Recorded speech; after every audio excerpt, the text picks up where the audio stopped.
Welcome everyone. As companies scale, they need to progress in marketing maturity with regards to approaches in customer acquisition, customer engagement, but also in fields like marketing analytics and their whole analytical setup, including the tool infrastructure.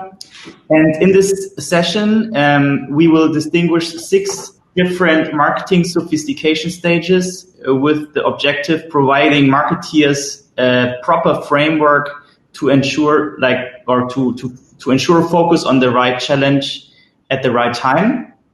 And who could do this better than Florian Heinemann, founding partner and managing director at Project A Ventures, who's also known as the German marketing pope, and Philipp Werner, CMO of Project A.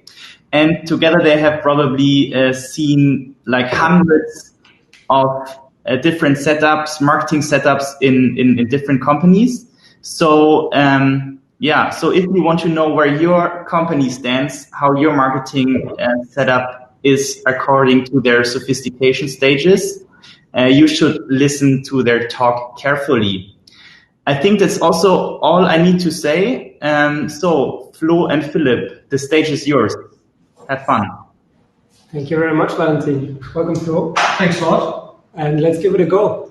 Valentin already gave half of the presentation away, unfortunately. The clicker, yeah. In saying that companies progress through different stages, at least that's what we see from a VC perspective. And I think Flo and me together, we've seen a lot of companies growing along the way, and we've recognized some patterns when it comes to the marketing sophistication levels they're running through. And we try to put these on some slides, and I'm going to run you through them in a moment, because we see that this is something that all the new ventures joining our portfolio usually benefit from when we show them what is likely to happen along the way and what they will need at some point.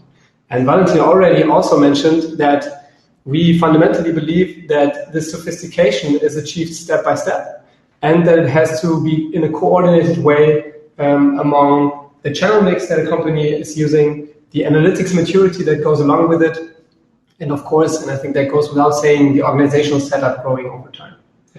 So without further ado, let's run it through the framework that we came up with. As you can see, we try to put it in 6 stages, focusing here on the more B2C/transactional part. So not every B2C company is transactional. You know that. If you're Spotify, then you have a SaaS model. So we put focus here only on transactional B2C businesses. This whole thing would look different for a B2B company or a non-transactional SaaS company. So we're going to not focus on that today, but more on the transactional stuff.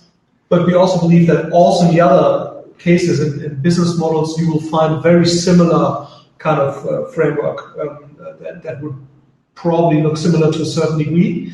And I think it's always, no matter what kind of model you have, I think it makes a lot of sense to visualize some kind of framework like that in order to steer and guide your kind of movement through this kind of sophistication part. Yeah, exactly. So in the interest of time, we're not going to dive deep into all these 6 stages. We're going to pick 2 exemplarily. But before we do that, let's look at this. So we believe that in the early stages of a company, obviously the goal is to find the product market fit.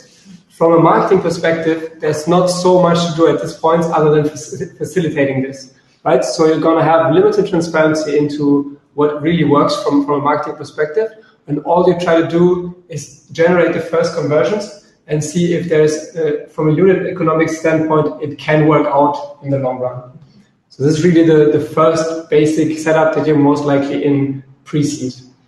The next stage that we identified, we call it tracking and reporting. So here the focus is on decreasing uncertainty. And what do we mean by that?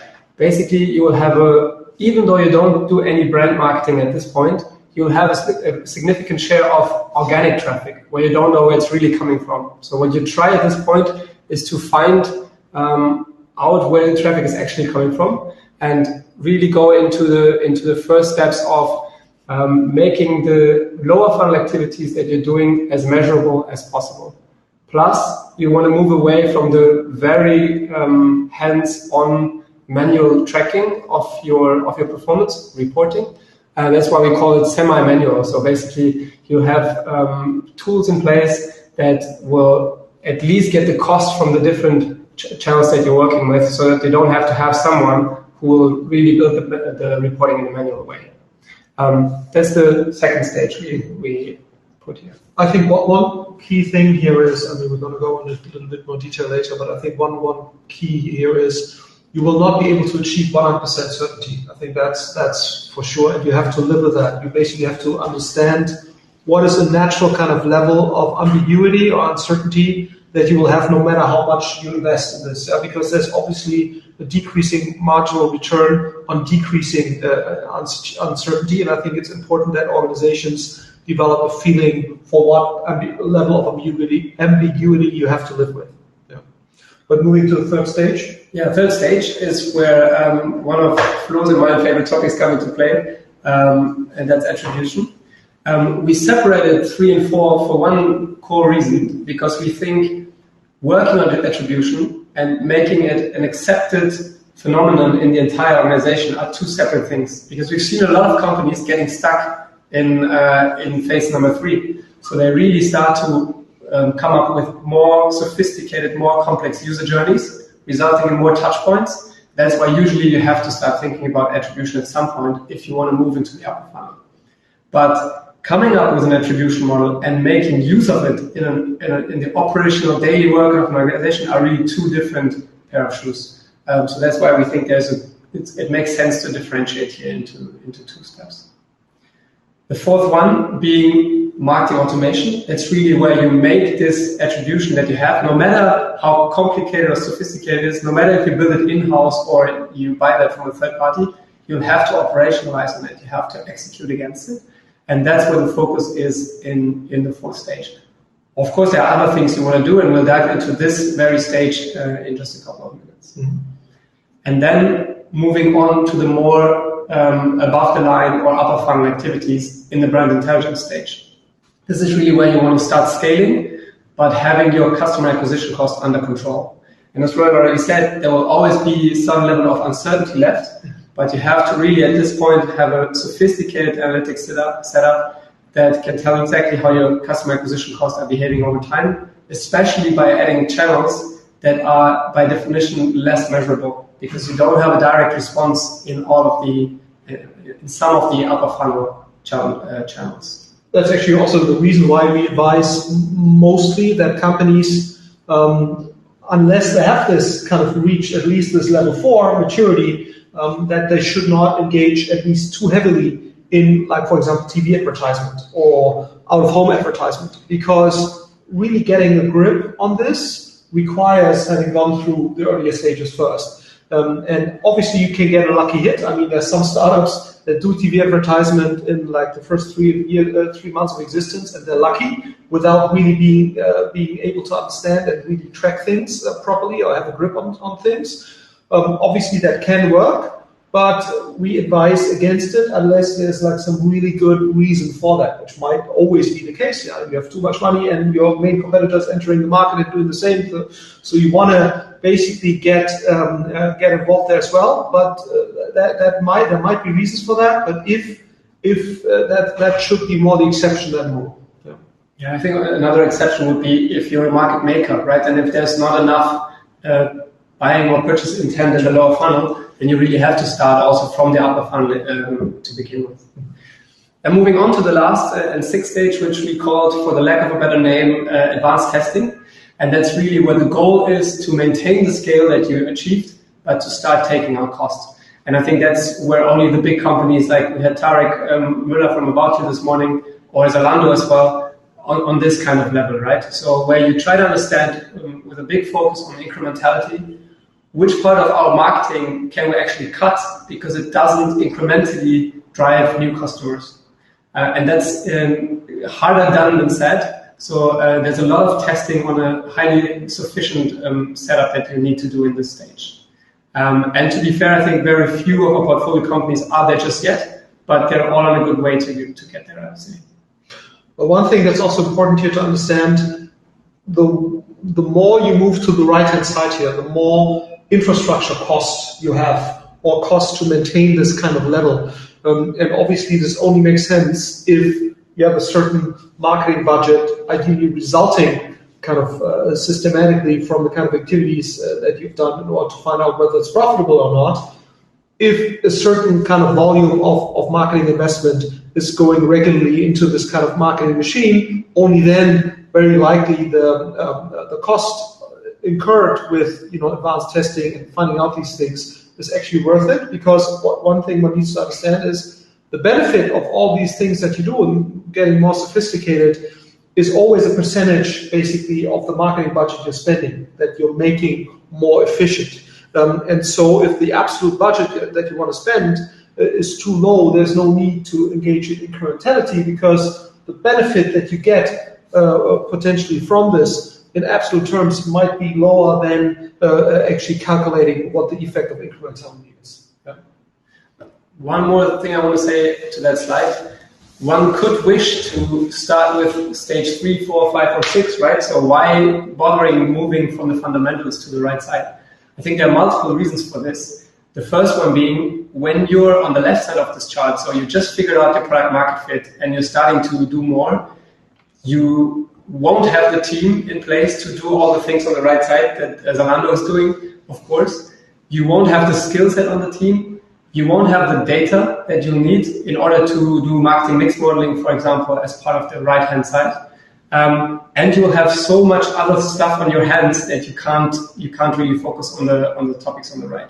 So we really fundamentally believe, after having seen a couple of companies, that this is being organically built up over time. And let's now dive into one of these stages to exactly show what we mean.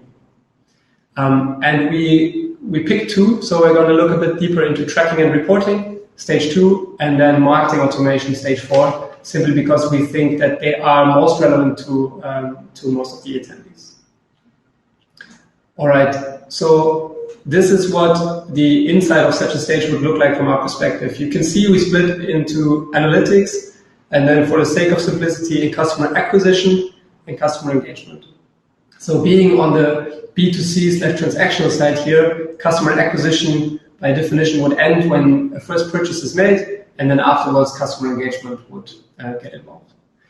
In the stage 2, the general conditions that apply are usually the monthly budget is around 50 to 100K roughly, and the team is on average, could be 2 people, could be 7 or 10 people, but still a fairly small marketing team size.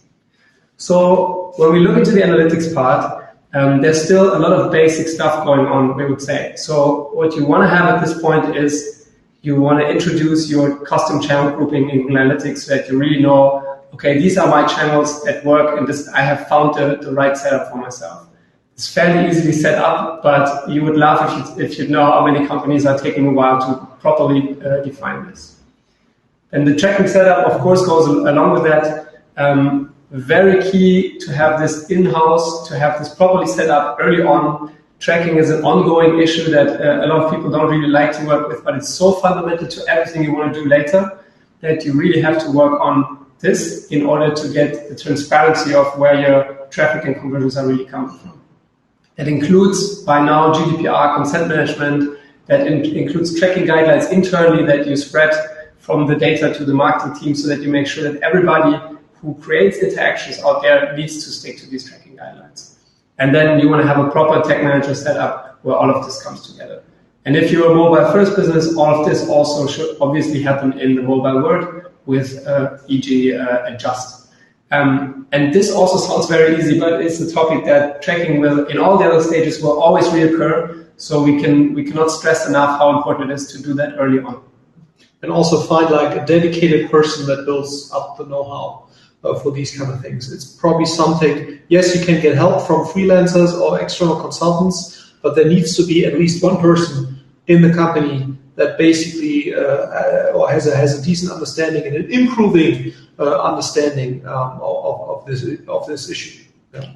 Yeah, and very early on, I think it's oftentimes like a jack of all trades, performance marketing manager who has the skill set, but you should in this stage already aim for a bit more than that, because you are otherwise going to be very dependent on that person.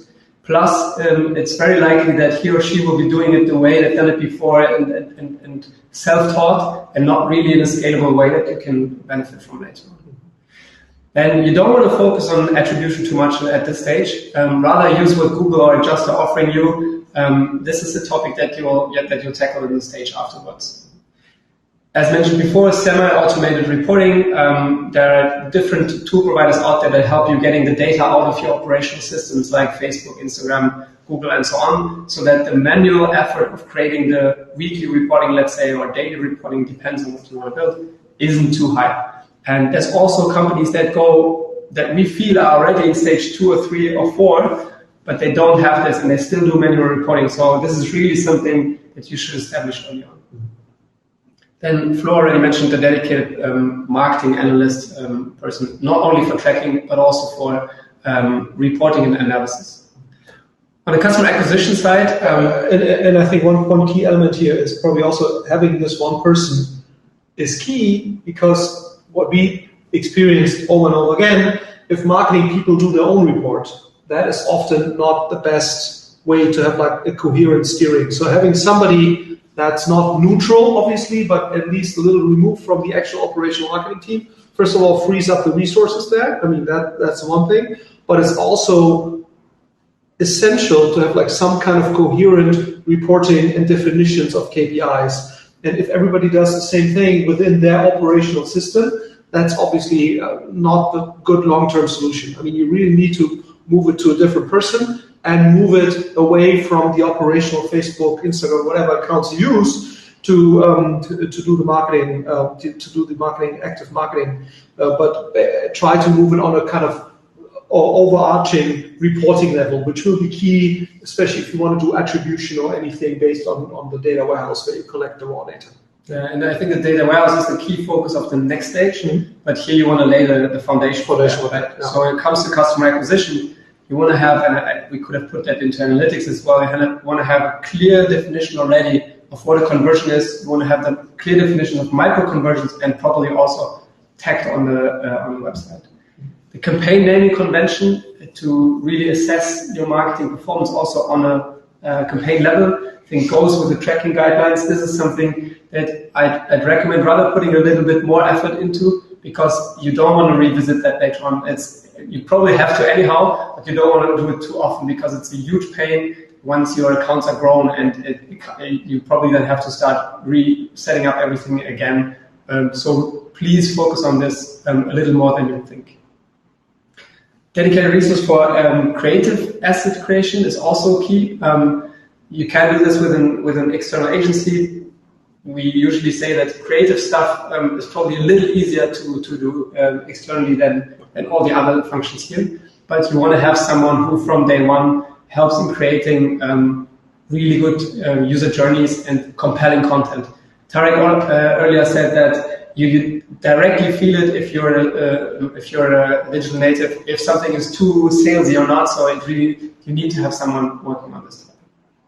And then, of course, you want to start messing around with the first different marketing channels to get a grasp of what could work. You want to have a certain budget allocated to testing. So it could be affiliate, that could be first things in display, mostly likely retargeting. But try to broaden your marketing mix a little bit and make the first learnings. And I think that's really key here, that there's a value in having a diversified marketing mix per se. Yeah? It makes you more resilient as a company. And any marketing channel in the past is prone to some kind of activity happening, whether it's competitive activity or by the company offering the marketing channel, that somehow gets less attractive for you. And there's a couple of examples right now where you can see that with influencer marketing. If you're a brand that has just grown in influencer marketing, that's okay for the start, but there's a value in diversifying that, and I wouldn't give up too early if a certain marketing channel doesn't work. Yeah, if you have a product that's good or that works, there should not be just one marketing channel to market it. I think also at this stage already. Yeah. And moving on to the customer engagement side, still basic things here. Also, email centralization, It could be MailChimp. It doesn't have to be Braze or something more sophisticated. But what do we mean by centralization? You want to have all emails that are being sent to a customer in the same tool. So usually, if you start out, there will be emails sent from the backend, like transaction confirmations, and you want to have that all channeled through one tool. Why? Because only then your CRM manager can do a proper job and really make sure that the journeys are designed in a way that he or she wants. And of course, you want to build early on also basic drip campaigns. We put an exit intent layer tool here as well, because you can also at this point already start capturing leads. So people that basically drop out of the basket, you could sign them up to the newsletter, and they're not a customer yet, but you might want to have certain sequences for these folks as well at this point. And of course, you want to have something basic like a content plan, where you also send out a regular newsletter. You want to have that for social, so everything you would probably also intuitively do. It's still right at this point. Yeah, and I think one more general remark here, and I think that's a big change to a few years ago. We think that every transactional company or every B2C company that's transactional in a certain degree or to a certain degree needs to become a content editorial company as well. I mean, especially on social, and social is gaining, if you look at an overall kind of audience development, social, whether it's YouTube or Instagram or TikTok, all of these platforms have in common that they value engagement, and engagement comes from good content. So no matter whether you are an e-com company or travel company or whatever, editorial content or content in general becomes as important as your core product. And I think that needs to start early, that you develop this kind of DNA as well. Yeah, and the other thing is, without customer engagement, I mean, without proper retention, there's very few businesses become really successful and profitable. So thinking early about what customer engagement looks like, how you can support it, how you can accelerate it is absolutely key. Also, if you want to attract investment, I mean, that's one of the key things that all investors will look for, because it kind of is a very good indicator for, are people really happy with the product, and is it something that can really turn into a viable business model sooner or later. And one thing that's really important to me is the user's data model. So what do we mean? You want to have early on basically a structured table on whether the smallest entity is a user and not a customer. And you want to have all the attributes figured out already, ideally, and then you always want to add some later, but you want to have the attributes figured out that you'll need at some point. You don't have to collect this data just now, but you want to have this model in place. And then we call that progressive profiling, making sure that as soon as you learn more about the customer, you feed that back into this user's model. Because only then, in the long run, will CRM be able to do more advanced logics and campaigns than just sending an email for somebody's birthday or something. And then also start early on, if you have a product that's fit for it, with thinking about a refer a friend logic.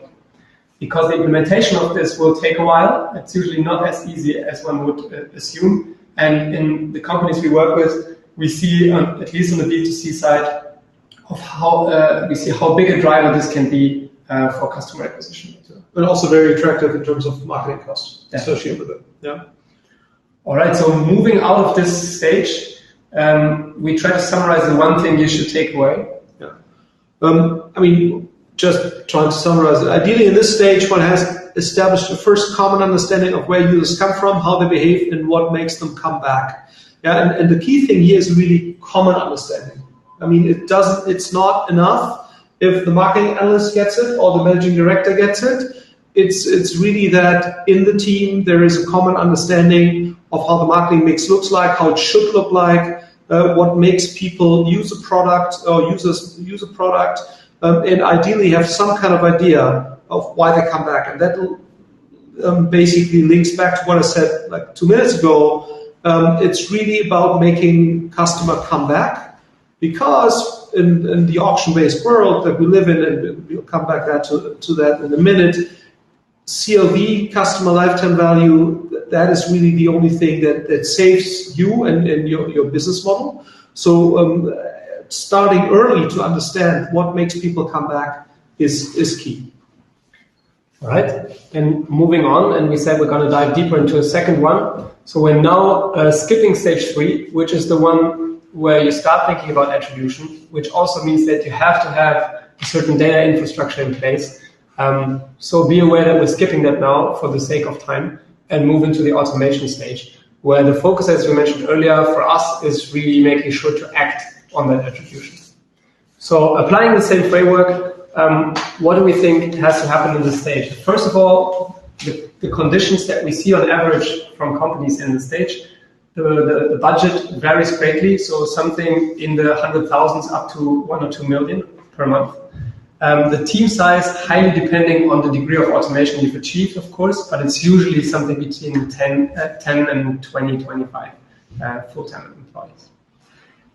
In the analytics part, as I said, data warehouse usually at this point is established as a single source of truth for all reporting. And that also sounds easier than it is, because everybody who's a marketeer loves their Google Analytics, and it's really hard to get people out of that and focus only on the data warehouse. You want to have, at this point, as Flo mentioned, an understanding of the customer lifetime, CLV or LTV. So you need to analyze that and ideally even predict it if you have enough conversion events to do it. And then this is where it gets interesting and also technically challenging. So you probably want to have 1 or 2 MarTech resources dedicated on the team already, is feeding back data that is attributed to the partner systems. So feeding data to Google Ads, for example, to Facebook and so on. And because some of these partners are not capable of doing this, you might have to, and I think that's part of the customer acquisition box, you might have to integrate with other bidding tools that allow you to do this.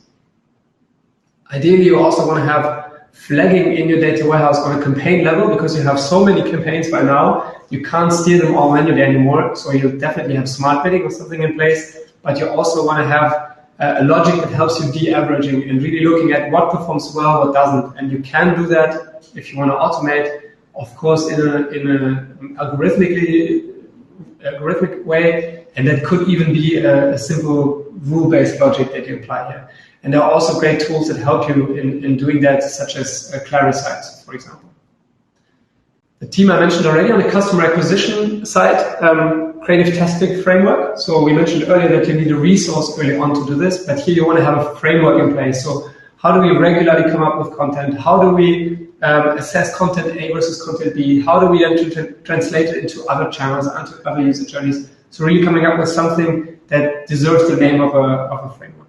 And probably what's interesting here is the more you move up a funnel, the more the variance between bad and good creative content is. Yeah, I think that's also key to understand. I mean, the more users are on the lower funnel, yes, there's also a big difference between a badly written and a well-written kind of SEA ad on Google. But the more you move up a funnel, the spread between users that react and don't react tends to become larger. So the moment you want to move up a funnel, you definitely have to have something like that in place. Yeah. And then if you're a company with lots of products, and don't forget we're on the B2C side here, you're very likely using feeds by now to set up your campaigns and also update them automatically. You want to have your budget allocation based on the attributed data. And I mentioned earlier that you might need some external parties to help you move that data back to the systems that are doing the bidding, so namely Google or Facebook.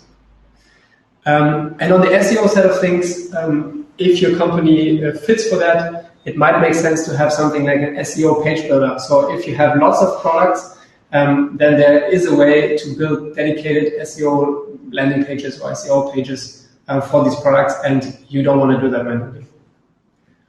On the customer engagement side, I think the key here is by now you should have a testing culture implemented here as well. This usually comes very quickly on the performance marketing and acquisition side of things, but that's also applicable in customer engagement.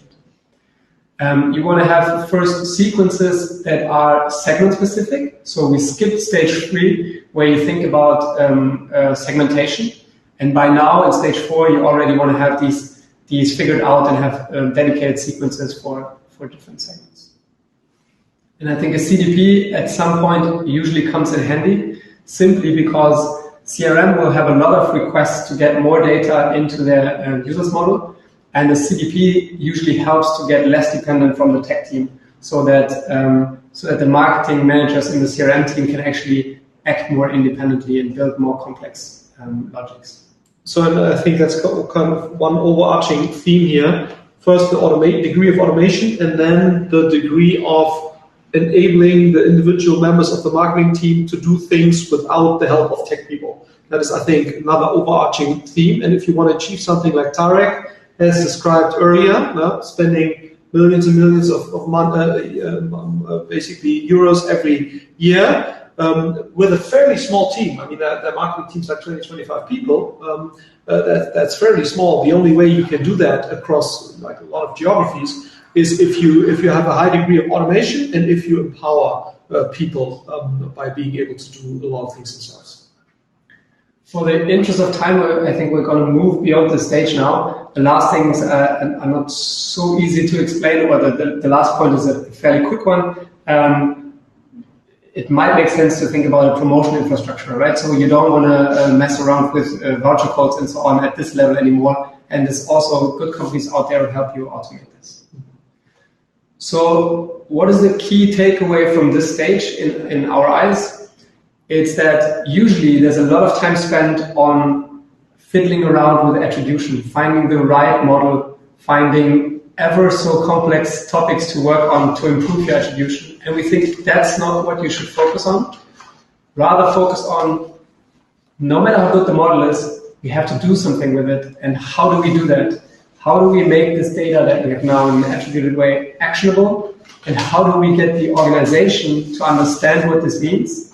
And how do we embed it into the daily processes? And that's where we see most companies struggling more with than finding an attribution model, either building it themselves or together with it.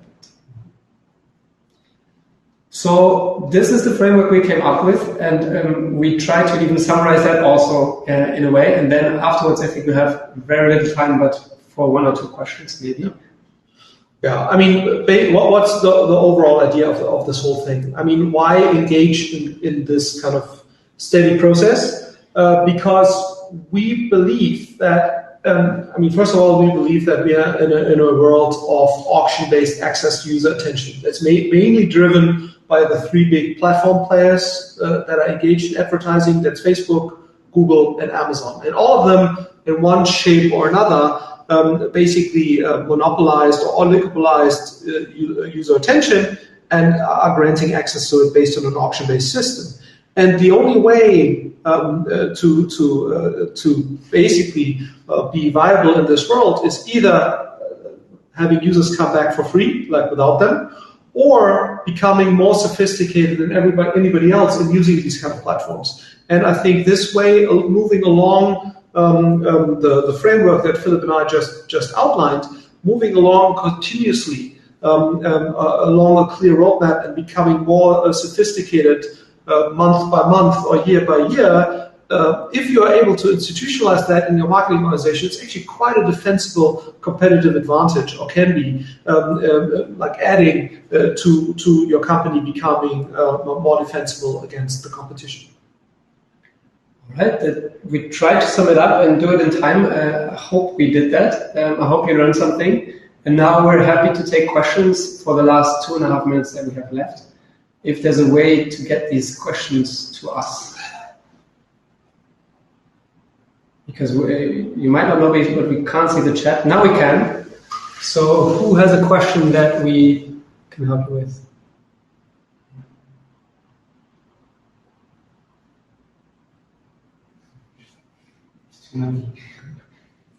There's too many? I haven't found one so far.